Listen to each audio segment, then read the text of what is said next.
So we are seeing about DC machines, right? So in DC machines have two components, stator and rotor. So stator is going to be the static part, which is stationary, and rotor is going to be the rotating part. So far we have seen the components of stator. So three components we have seen. Yoke. Yoke is the outermost cylinder I told you. So it is going to be the casing for your DC motor. Okay. Yoke. And pole. Pole is this portion.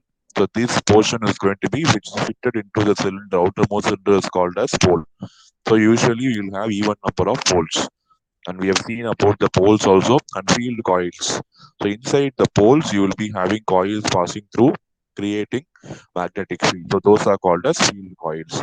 And at the end of the pole you will be having a shoe that is called as pole shoe. Okay, field coils, and the magnetic flux will be completely one for one cycle it will be north pole, for one cycle it will be south pole. So this will be alternatingly got in a four pole DC machine. Okay, so see here, this you have four poles, right? So north south north south. So for the next cycle this will be south north south north. So it will be alternating. So you get a alternating poles. That is what is depicted here. So I again said, for I have discussed everything till now in depth in the last class. You again read them for understanding, for refreshing the stator components. Now we'll move into rotor. Rotor is the moving component of your motor, which is going to produce rotation. See, stator is stationary, rotor is the rotating portion of your motor. So it is a cylinder. It is the innermost cylindrical part. It has armature and commutator brush arrangement. So it is mounted on the shaft of the motor. I'll show it in the diagram. See here, this is your rotor, the innermost circle cylinder you see, right? This is your rotor, and this is your shaft. Shaft is the thing which will connect to your thing. So shaft will connect your motor to your load. So if the motor is going to rotate, if you connect any other component to the shaft, the component will also be rotating. So the innermost cylinder is called as your rotor, and it is mounted on the shaft. So it is called as armature commutator shaft arrangement. Don't worry, we'll see about each terms now. So armature, we have, see here, it is called as armature commutator brush arrangement. So we'll be seeing about what is armature, what is commutator, and what is brush now. And shaft, shaft is the outermost handle which will be available for the external devices to be connected to the motor for rotating. Okay, for example, if you want to rotate your tire, you'll be connecting the tire to your shaft. So when shaft is going to rotate, the tire is also going to rotate. Okay, the same. That is the correlation. First one, armature. See, armature is going to be made up of steel laminations, and I am going to use steel laminations just to ensure that I am going to have less eddy current loss. So armature is the innermost cylinder. Okay, armature is the innermost cylinder, and inside the cylinder you see I have made several cuts along the outermost layer of my armature. So inside those cuts I am going to place my conductors, and those conductors cannot come out. I am going to seal the ends of these cuts. I'm going to seal the ends of the cut so that the conductors which are placed inside cannot escape and come out when the armature is rotating. Okay, so please visualize so that it will be very helpful for you. So slots or stamps, see here, it is called a slot. Slot means a hole or opening in the armature at the periphery of the lamination to accommodate the winding. And top of the slot has a groove in which a wedge can be fixed. Wedge means this shape is called as a wedge. Inside the wedge you will be having a conductor, and this conductor will be fit inside tightly so that it cannot come out when the armature is rotating. Okay, so inside the armature you will have lot of slots, and all the slots are wedge shaped, and these inside the wedge shape you will have conductors. After the winding, the conductors are put into the slots. And see here, the wedge prevents the conductors from flying out due to the centrifugal force. So I'm going to seal the end of the wedge to ensure that the conductors are always present inside and they don't come out when the motor is rotating.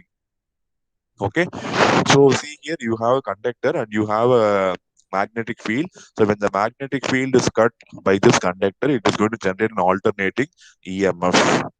See, two things are you have to understand. When I am having a wire, I am going to pass an AC current through my wire. Okay, when I am going to pass an AC current through my wire, I get AC magnetic field. Clear? AC means which is changing. The magnet will be having alternating north pole and south pole. Now the reverse. If I'm going to have a conductor, it is going to be placed in an AC magnetic field, then I will be having an AC EMF. The reverse is also possible. So either if I have an AC current or EMF, I can produce AC magnetic field, or if I have an AC magnetic field, I can produce an AC current or voltage. So here what I'm doing, I'm doing both here. Okay. In one case, see here, diagram I'll explain. By passing current through this wires, I am generating a time varying magnetic field. And when this time varying magnetic field is going to cross the conductors which are placed inside the wedges, you are going to have a time varying EMF setup inside the armature. Both are possible here. You are able to understand this concept. Should be very clear. You should not get confused. See here, I'll repeat the sentence again. The conductors, yes, anybody is having doubt? Okay, I'll repeat the sentence. So when the conductors are going to be placed inside the wedge, and these conductors are going to cut the flux lines when the rotor is rotating, it is going to generate an alternating EMF. Okay, so EMF is produced inside the rotor. Okay, next one, commutator. So commutator is the large number of wedge-shaped copper segments or bars which are placed side by side to form a ring. So this arrangement is called as commutator. Okay, I'll again go to the diagram. So this entire thing is armature. This wedge-shaped conductors placed close to each other is called as a commutator. Okay, it is called as technically it is called by the name commutator. Okay, these segments are insulated from each other by means of mica sheets because each conductor is there, right? So if you are not going to properly insulate them, it is going to be a short circuit. So I am going to insulate all the segments by using a mica sheet. You know, mica is an insulator. So I am going to use insulators between the wedges in a commutator. Okay, so each segment is connected to the coil end of an armature winding as shown. So all the windings are connected to the armature winding. So finally, it is a part of a rotor and it participates in rotation. Okay, so commutator is a part of the rotor and it is going to participate in rotation. So three things in rotor we are going to see. First one is armature. So armature is the innermost cylinder which is going to be connected to the shaft is called as your armature. An armature is going to have series of wedge-shaped edges along the circumference of the cylinder, and inside each wedge I'm going to have a conductor. Okay, and commutator means this wedge-shaped conductors which are placed side by side is going to form a structure called as commutator. And each individual wedge-shaped structures are isolated by mica sheets. Okay. Next one, brush.